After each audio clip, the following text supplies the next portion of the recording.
स्वामी ने किस समय शुरू हुआ है? 28 में शुरू हुआ है। अच्छा, ठीक। परमपिता परमात्मा का धन्यवाद करने के पश्चात श्रावणी उपाकर्म पर्व वेद प्रचार सप्ताह आर्य समाज नारा लाजपत राय चौक हिसार में उपस्थित आर्य जगत के बहुत ही उद्भट विद्वान, एक दो बार जिनका पहले भी हमें पवित्र सानिध्य प्राप्त करने का सुअवसर सौभाग्य प्राप्त हुआ है, ऐसे पूज्यपाल आचार्य डॉक्टर वेदपाल आर्य जी,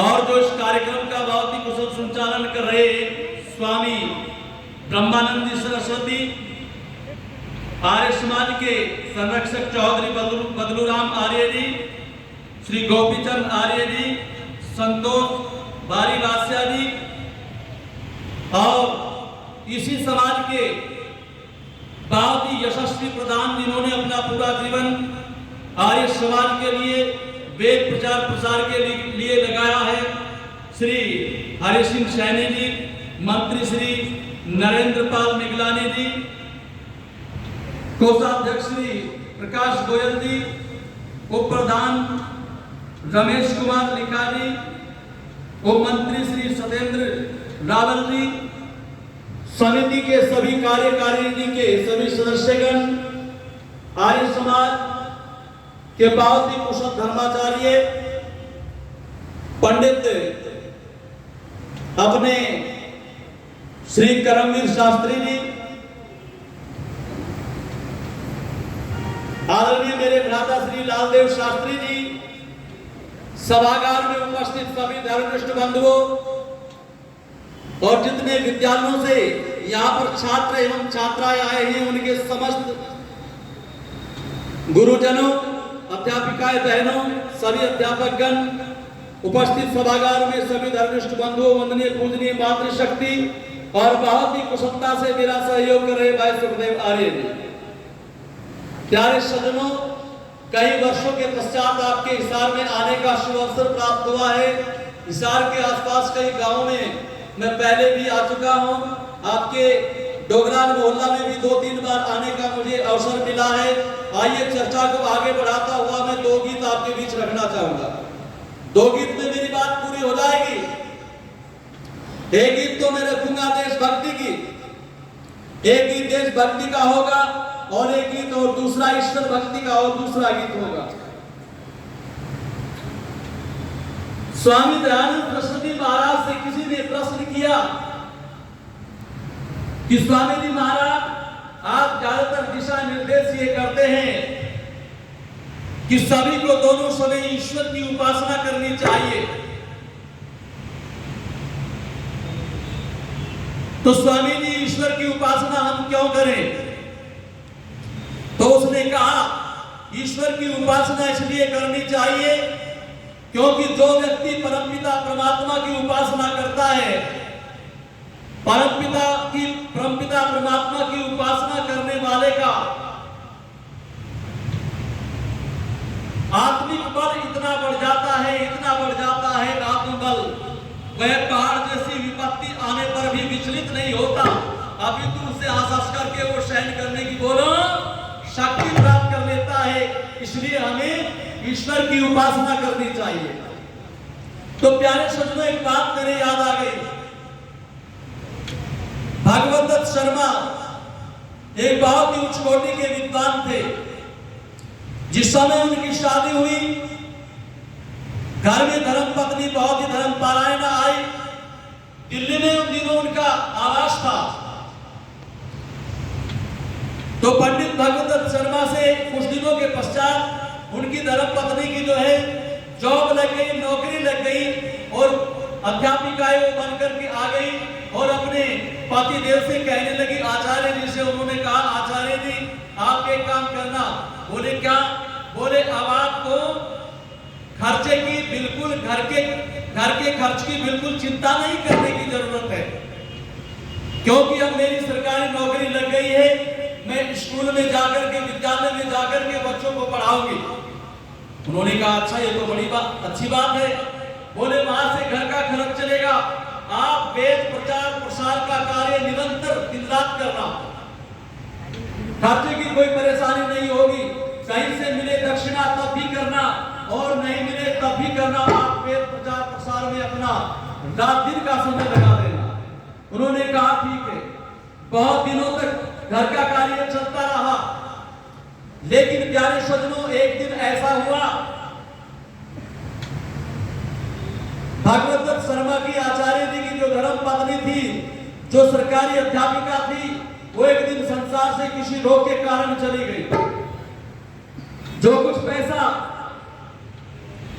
इससे बड़े आहत हुए, बड़ा कष्ट में उन्हें लगा, उस समय बड़े परेशान हुए, बड़े दुखी हुए, क्योंकि जीवन साथी और सच्चा जीवन साथी जब मनुष्य का बिछड़ जाता है तो ये व्यक्ति टूट जाता है। तो निवेदन करना चाहूंगा, कुछ समय पश्चात जो जोड़ी हुई पूंजी थी वो समाप्त होती चली गई, क्योंकि उनके शोक में डूबे हुए आचार्य जी प्रचार प्रसार में नहीं जा सके। और एक दिन वो आया, उनका एक नौकर नेपाली था, और नेपाली नौकर ने आकर के आचार्य जी से कहा, बोले आचार्य जी रात्रि के समय कहा, बोले आचार्य जी अगर आप कुछ पैसे दे दें तो मैं घर की खर्च की सामग्री ले आऊं, चीनी वगैरह आटा वगैरह सामान बहुत कुछ समाप्त हो गया है सुबह के लिए, अगर आप पैसे दे दें तो मैं जाकर के सामान ले आऊं। उन्होंने कहा चलो सुबह व्यवस्था देखी जाएगी। लेकिन हुआ मित्रों ये बिल्कुल पैसा समाप्त हो गया था, घर में पैसा नहीं था और आचार्य जी को पता था कि अब मेरे पास पैसे नहीं है। सुबह हुआ, आचार्य जी प्रातःकालीन 4 बजे उठ करके ईश्वर की उपासना में मग्न होकर के बैठ गए। 2 घंटे तक ईश्वर की उपासना की और उपासना करने के पश्चात जिस समय उपासना का समय पूरा हुआ, 2 घंटे लगभग उनके पूरे हुए, तो उनकी आंखों से झरझर आंसू बह रहे थे। उन आंसुओं को देख करके नेपाली नौकर आया, देखा, समझा उपासना की जगह आचार्य जी की आंखों से आंसू बह रहे हैं, तो पास खड़े हुए हैं और बिना कुछ कहे वापस चले जाते हैं।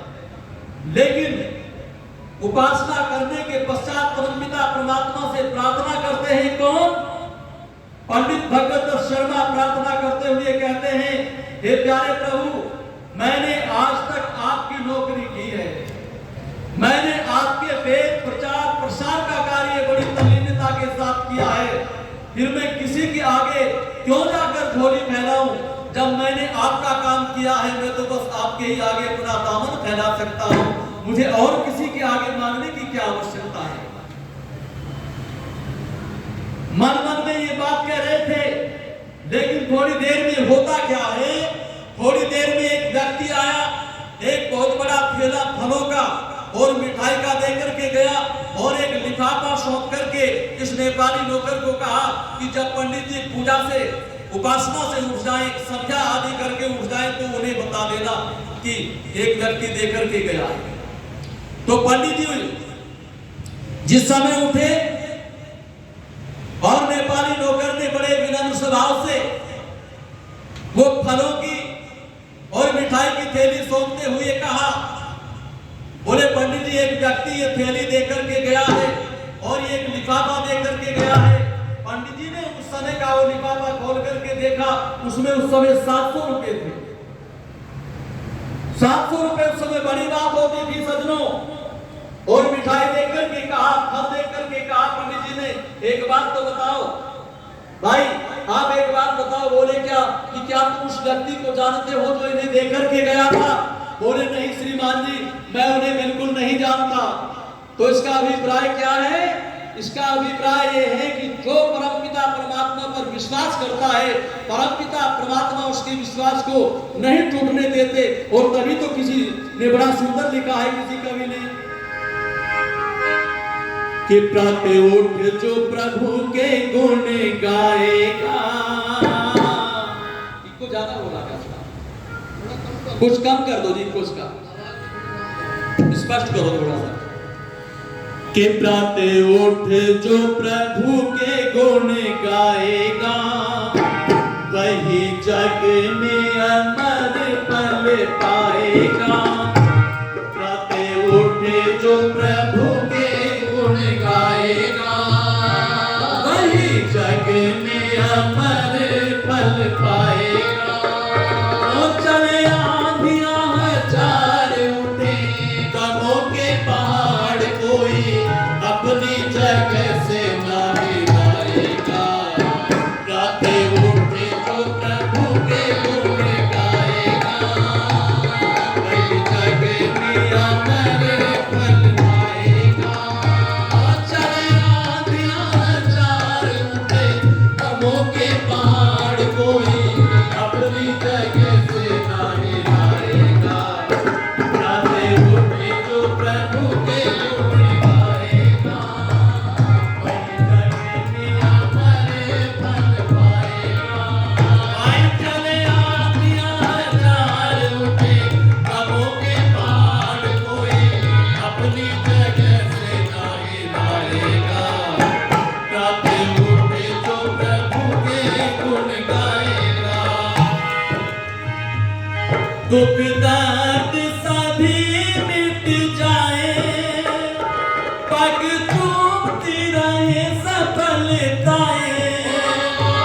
दुख दर्द सभी मिट जाए पग चूमती रहे सफलताएं। लिए दिल में लगन हुआ मन में मगन लिए दिल में लगन हुआ मन में मगन। जो भी द्वार पे प्रभु जी तेरे आएगा। प्राते उठे जो प्रभु के गुण गाएगा वही जग में अमर फल पाएगा। ओ चले आंधियां हजार उठे गमों के पहाड़ कोई अपनी जगह से ना हिलाएगा। प्राते उठे जो प्रभु के गुण गाएगा। प्यारे सज्जनों, हम आजादी की 75वीं वर्षगांठ बड़े धूमधाम के साथ मना रहे हैं, बड़े शान के साथ मना रहे हैं। और हमारे भारत के प्रधानमंत्री यशस्वी श्री नरेंद्र मोदी जी ने कहा है कि अब के घर घर तिरंगा, हर घर तिरंगा होना चाहिए। वास्तव में इस बात को देख करके बड़ा गर्व हमें होता है। और याद रखना, ये तिरंगा लहराने का सौभाग्य हमें ऐसे ही प्राप्त नहीं हुआ है। और किसी कवि ने तो बड़ा सुंदर कहा है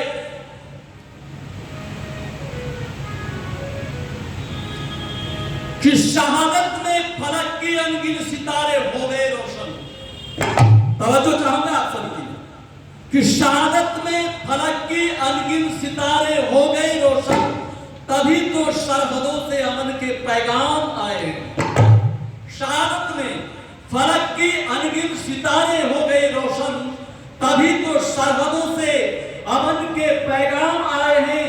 और शत शत नमन है उन माओं के चरणों में मेरा जिनके लाडले बेटे वतन के काम आए हैं, जिनके लाडले बेटे वतन के काम आए हैं। आइए मैं एक राष्ट्रभक्ति का गीत आपके सामने रखना चाहूंगा और सुने भी तब तक पूरा हो जाएगा। सुनिएगा कि मेरे देश में जने में बहादुर वीर। अरे मेरे देश में जने में बहादुर वीर। सुन के वीरों की कहानी, सुन के वीरों की कहानी आए नैनों में नीर। मेरे देश में जने में बहादुर वीर।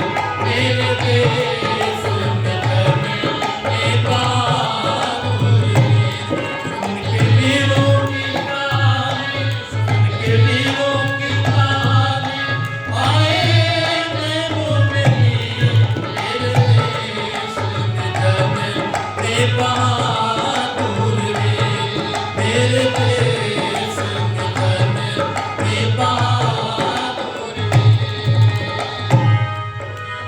शिवाजी अमर शिव शिवाजी वीर महाराणा अमर शिव शिवाजी वीर महाराणा वीरता को उनकी जाने सारा जमाना वीरता को उनकी जाने सारा जमाना गजब का पृथ्वीराज का निशाना बंद आँखों से वो कमाल दिखाना वो कमाल दिखाना उसने बोल को पहचान करके मारा था उसने बोल को पहचान करके मारा था सुन के वीरों की कहानी सुन के वीरों की कहानी आए नैनों में नीर मेरे देश में जग में बहादुर वीर मेरे देश में जग क्या बात है भाई वीरों की कहानी वीरों की कहानी आए नैनों में नीर मेरे देश में बहादुर वीर मेरे देश में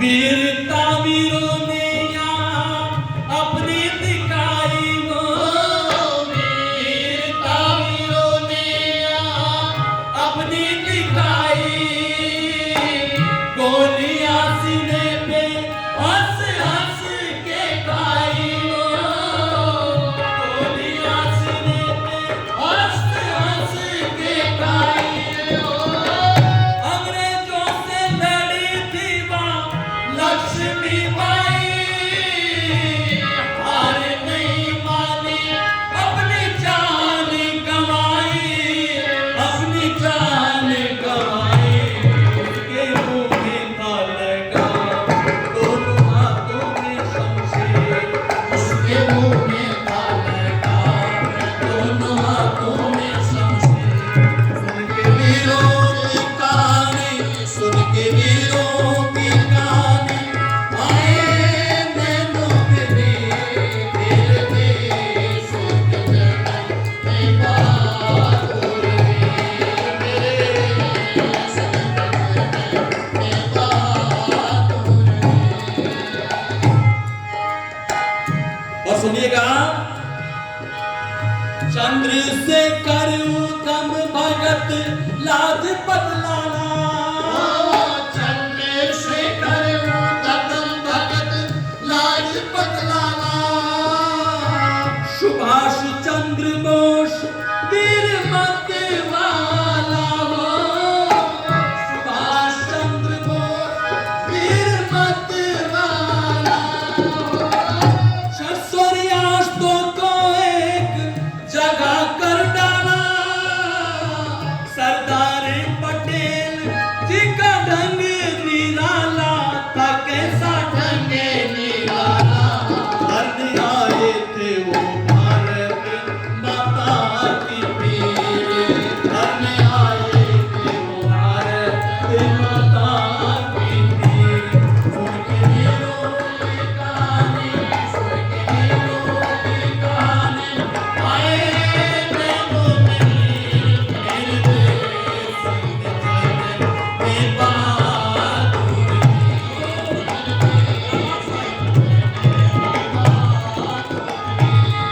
वीरों की कहानी सुन के वीरों की कहानी आए नैनों में नीर मेरे देश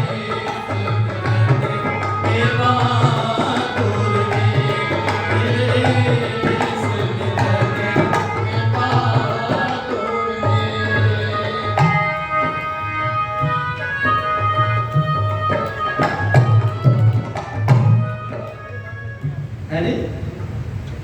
आदरणीय आर्य समाज के प्रधान श्री हरि सिंह सैनी जी 100 रुपए देकर के हमें आशीर्वाद दे रहे हैं राष्ट्रभक्ति के गीत पर ओतप्रोत होकर के उनका हृदय से बहुत बहुत धन्यवाद करना चाहूंगा। बहुत बहुत धन्यवाद सैनी साहब का। सुनिएगा। अंग्रेजों ने देश में जब करी गद्दारी, अंग्रेजों ने देश में जब करी गद्दारी, देश लूटा दुखी किए इनके नर नारी,